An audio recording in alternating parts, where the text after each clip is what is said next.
Let me tell you why meditating is actually a lot easier than you would think. Why do I claim to have some sort of a trustworthy opinion on that? Basically, I've been at a meditation retreat. It was like 4 or 5 days ago. And there I've meditated for 3 days in a row, of course, with some pauses, breaks in between. But that's basically what I've been doing for the entirety of 3 days. It was structured really neatly. You had like 5 sessions per day, and each of those sessions being divided into a sitting meditation and a walking meditation part. And in between those meditation breaks, you were only able to eat, and then of course in the night just go to sleep. Therefore, we've been giving rather strict timetables or time schedules, but that was completely fine with me because you didn't have internet either way and nothing else to do. And therefore, I could not only take that as a really good way to shut off from my usual clutter in my mind that goes on and the erasing thoughts that you might experience yourself, but I was actually also able to be completely offline for 3 days, which was also really helpful for me. I mean, you might probably feel the same about university or other things that you keep in touch with other people. And therefore, just being able to completely shut that part of your life off for that certain period of time was super helpful for me. But what I actually talk about that, I talk about that for a simple reason.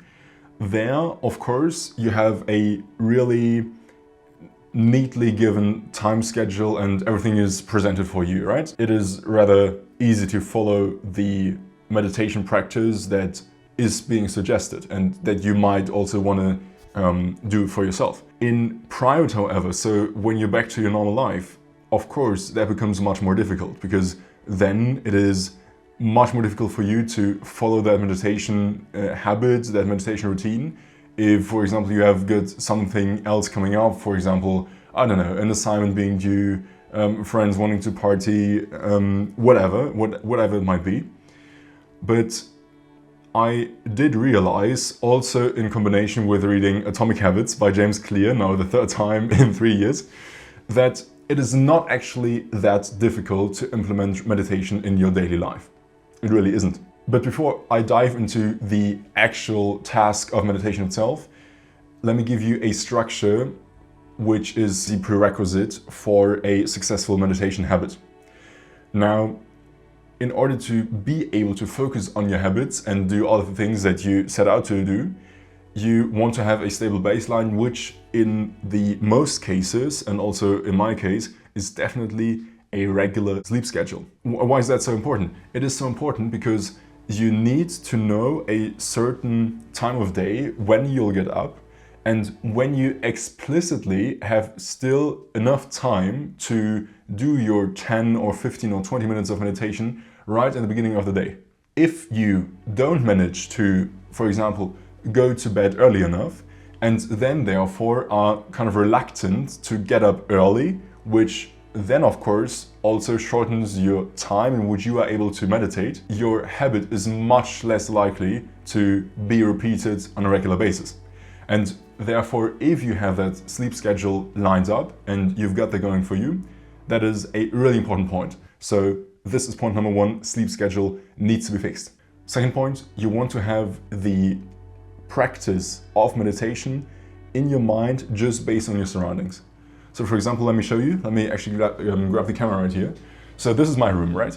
Here's kind of the desk where I do all of my work, and over here is my bed where I sleep. Okay, so nothing crazy, right?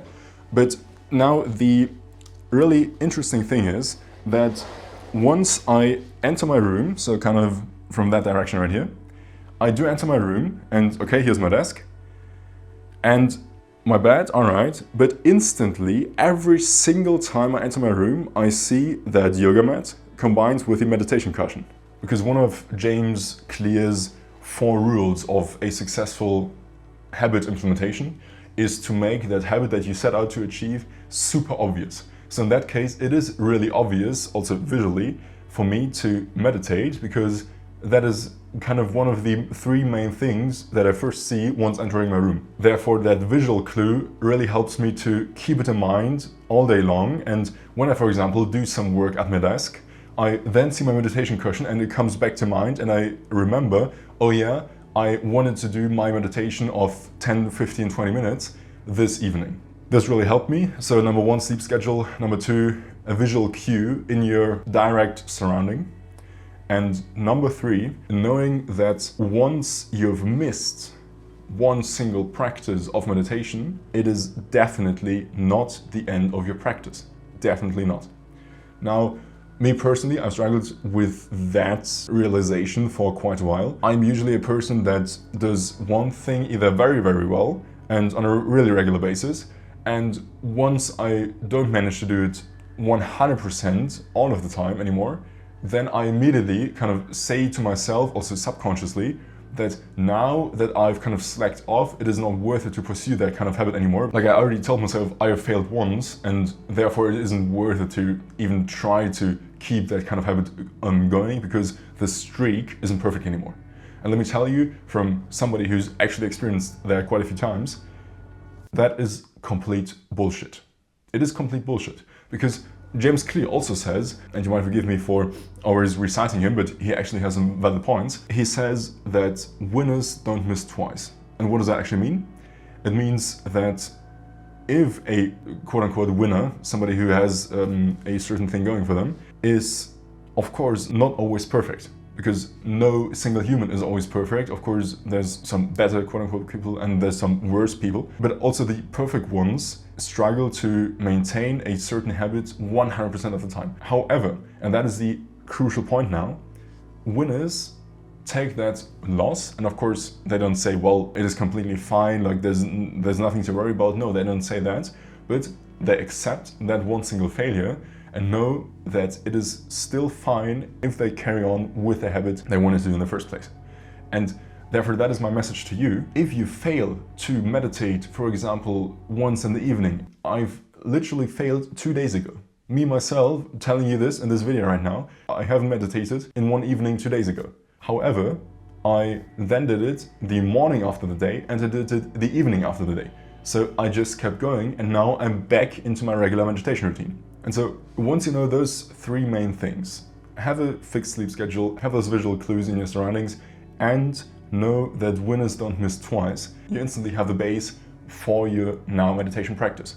But what does that actually look like in practice? Well, let me tell you, I've kind of stacked my meditation routine on two other super easy habits that I already have in my day-to-day life. So basically in the morning, the alarm sounds. I get up instantly without snoozing, without taking a few more minutes in bed. I instantly get up. And of course, like people like David Goggins say all the time, well, you need to get out of bed instantly. You need to live your life kind of like in the military. And believe me, it is really crucial to get up instantly and get the momentum going for the day. And afterwards, I immediately stand in front of my yoga mat, bow once. Now, that is something that you might want to do additionally. It is definitely not mandatory. You can of course also meditate without bowing before, but I do recommend it because that was also practiced at the Benedictushof, the meditation retreat I talked about earlier. And the reason we're doing that is because in that very moment you are bowing, you kind of realize, or should realize in your brain, that right now you're doing literally nothing else, okay? So it is a sort of ritual to keep yourself grounded, or to now get yourself grounded if you haven't been grounded before, and now send a direct signal to your brain saying there's now nothing else we need to do other than meditate for the next 15 minutes until the timer is gonna ring and we're out of the meditation again. That sort of signal goes to your brain and now it says, okay, now, bam, I'm in the meditation mode. There's nothing else for me to do. So I do recommend bowing before. Then I go into my yoga mat, as I said. I go into the meditation position. I personally prefer a kneeling position. That is also what we learned at the Benedictushof. And I personally have actual pain in my feet when I first go into that position because my feet aren't that flexible yet. I I don't know about you guys, it might be because of my height that there's just some things different for me, but I mean, that's all right. But after a certain amount of time, which is usually after like 3 to 5 minutes, the pain eases off and then I'm able to completely focus on my meditation. And this also adds an additional layer of friction, which also strengthens your willpower, because there might be a lot of different reasons why you're meditating. But for me personally, it is once kind of clearing my mind and slowing down the day-to-day thoughts, but also posing a sort of challenge for myself.